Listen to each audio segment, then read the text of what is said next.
तो hello guys, मैं तनु भारद्वाज एक बार फिर से आप सभी का स्वागत करती हूँ। तो अपनी तैयारी को बेहतरीन कर रहे हो ना, तो उस तैयारी को बेहतरीन बनाने के लिए एक और बेहतरीन सी वैकेंसी आप लोगों के सामने लेके आई हूँ। तो देखते हैं अपने वैकेंसी के बारे में। तो वैकेंसी जो आई है वो आई है हमारी DDA के ऊपर। किसकी आई है? DDA। अगर बात करें इसकी, तो ये है हमारी Delhi Development Authority requirement cell के अंदर ये नोटिस जारी किया गया है। सेल के थ्रू ये नोटिस जारी किया गया है। अब देखो ये क्या है, ऑल इंडिया वैकेंसी है। कौन सी? ये ऑल इंडिया वैकेंसी है। इसमें मेल और फीमेल दोनों ही कैंडिडेट फॉर्म को अप्लाई कर सकते हैं। अगर बात की जाए इसकी, तो देखो ये direct requirement various category post है, यानी कि इसमें डायरेक्ट रिक्वायरमेंट है।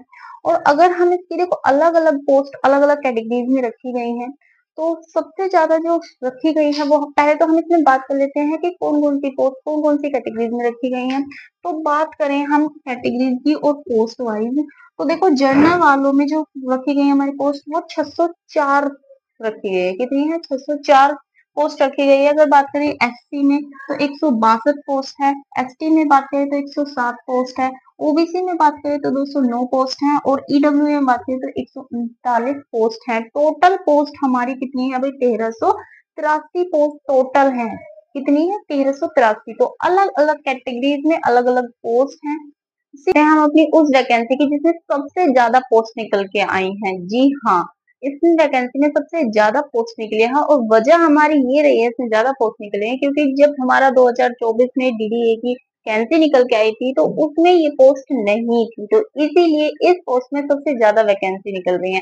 तो अब आप कहोगे कि वो कौन सी बात कर, कौन सी वैकेंसी है? तो जो मैं जिस वैकेंसी की बात कर रही हूँ वो वैकेंसी है हमारी MTS की। कौन सी है? MTS की। ये ग्रुप C की पोस्ट रहेगी और ये लेवल 1 की रहेगी। ठीक है। इसी में अगर मैं बात करूँ कि कितनी पोस्ट निकल गई, तो टोटल जो इसमें पोस्ट निकली है वो 745 है। कितनी है? 745।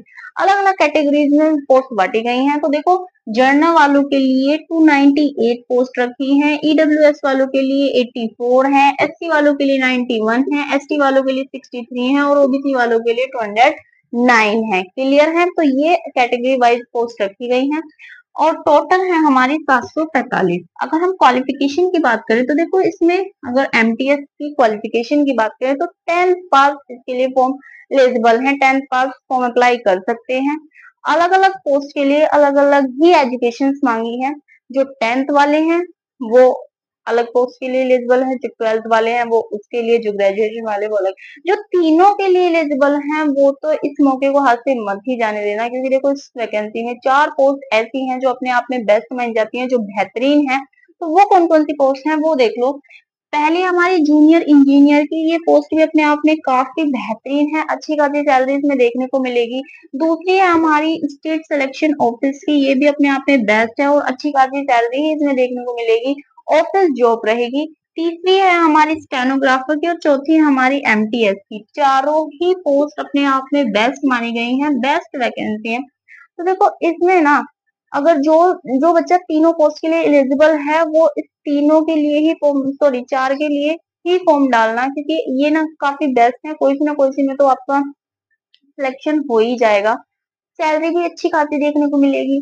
जो आपको वर्क रहेगा वो भी आपका ऑफिस वर्क रहेगा, कोई फील्ड वर्क नहीं रहेगा। तो बेस्ट है। अगर हम इसमें एज की बात करें, तो देखो अलग अलग कैटेगरीज के हिसाब से अलग अलग ही एज रखी गई है। 12th वालों के लिए अलग एज है, 10th वालों के लिए अलग है और ग्रेजुएट वालों के लिए अलग एज है। अगर मैं मैक्सिमम मतलब नॉर्मल एज की बात करूं, तो नॉर्मल एज जो हमारी होनी चाहिए वो 18 से 35 साल इसमें होनी ही चाहिए। और कैटेगरी वाइज अलग अलग डिवाइड हो ही जाएगी। क्लियर है? अगर मैं इसके फॉर्म की बात करूं, तो फॉर्म जो है वो जून में, देखो जून के लास्ट में और जुलाई के स्टार्टिंग में इसके फॉर्म निकलने की संभावना है। अगर इसके मतलब वही देख लो, जब अभी संभावना फॉर्म की ही लगा रहे हैं, तो एग्जाम की भी यही है कि इसके कुछ टाइम बाद ही एग्जाम होगा, 2-3 महीने बाद ही। तो सितंबर अक्टूबर ही ले लो एग्जाम के लिए। लेकिन हाँ, ये बताया जा रहा है कि जून के एंड में और जुलाई के स्टार्टिंग में इसके फॉर्म आप लोगों को देखने को मिल जाएंगे। तो काफी बड़ी अपॉर्चुनिटी है। DDA में अपनी एक सीट पक्की कर लो। और ये 4 पोस्ट जो है इनके लिए तो जरूर ही अप्लाई करना। अपने आप में बेस्ट है। सैलरी अच्छी खासी देखने को मिलेगी। फिर से बोल रही हूँ, जॉब प्रोफाइल काफी बेस्ट है। तो ये थी आज की बेहतरीन बढ़िया सी वैकेंसी। जैसी भी आपको वीडियो लगी हो प्लीज कमेंट में बताना। अच्छी लगी हो तो लाइक भी कर देना। मिलते हैं अपनी नेक्स्ट वीडियो में।